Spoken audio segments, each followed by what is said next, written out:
Hello বন্ধুরা, কেমন আছো সবাই? আশা করি সবাই ভালো আছো। আজকে তোমাদের দেখাবো কিভাবে তোমরা হোয়াটসঅ্যাপে টু স্টেপ ভেরিফিকেশন অন করবা। এর জন্য প্রথমে হোয়াটসঅ্যাপে প্রবেশ করতে হবে।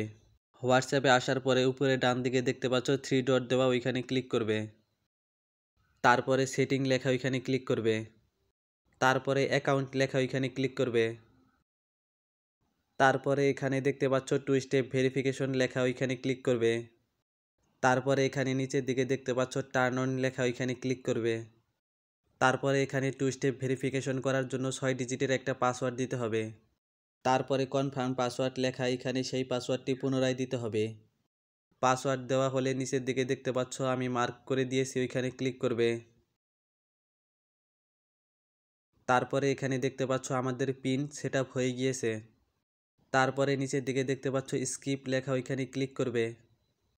তারপরে স্কিপ ইমেইল লেখা, ওইখানে ক্লিক করবে। তারপরে এখানে দেখতে পাচ্ছ আমাদের টু স্টেপ ভেরিফিকেশন অন হয়ে গিয়েছে। এভাবেই তোমরা চাইলে খুব সহজে হোয়াটসঅ্যাপে টু স্টেপ ভেরিফিকেশন করে নিতে পারবে। তো আজকের ভিডিওটি এ পর্যন্তই, দেখা হবে অন্য কোনো ভিডিওতে। সে পর্যন্ত ভালো থাকবে, সুস্থ থাকবে। আসসালামু আলাইকুম।